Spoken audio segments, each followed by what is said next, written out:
Hi, I'm Gary Snow from the Dieku Podcast. Being an independent game designer is incredibly hard. Sometimes you release games and nobody actually cares if you do or not, and you lose hope and you just want to give up.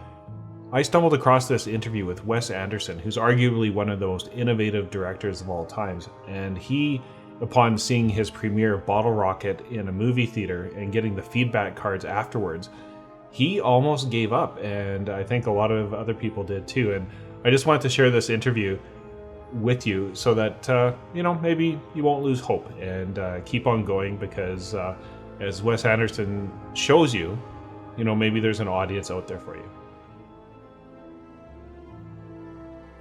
You and I have talked about this a lot, and I think it was something, at least my impression of you is that you, like when I made Kicking and Screaming, which was my first movie, which is the same year you made Bottle Rocket, and we didn't know each other then, but I feel like I look back at that movie and I did a lot of things in that movie because I was told that was the way you do it, because I hadn't been to film school. I didn't do it sort of the same way. You and I in some ways came to it similarly in totally different areas, but I did things like looping that I wouldn't have done. I did the way we cut it. I let the editor cut it first, and then I went and it took me even a couple movies to kind of learn, you don't have to actually do it this way.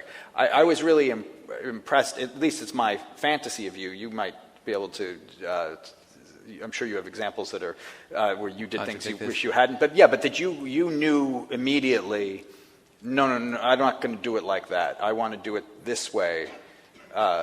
Yes. Well, I think you mean doing Bottle Rocket? Doing Bottle Rocket, yeah. Well, that's the funny thing. I feel like I was never more confident in my life than when we made that film. Yeah. And never less confident than when we screened it.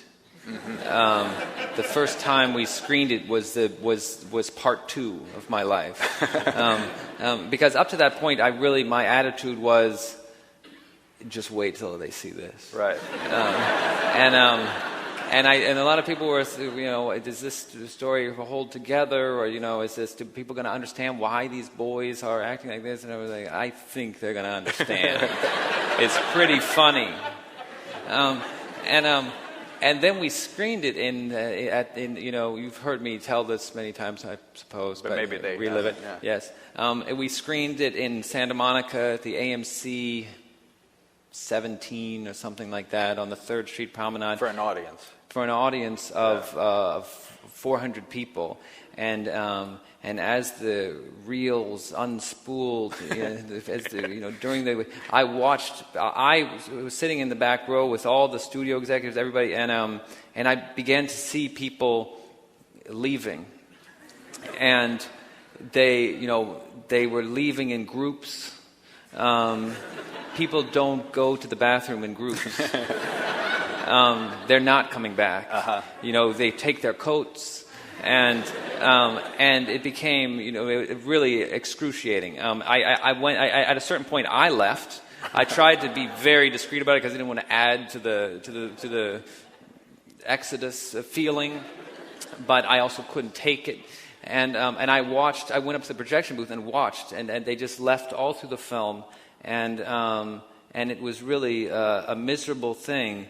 But I remember afterwards we had the audience cards, the reactions, and they just you get the SUCKD.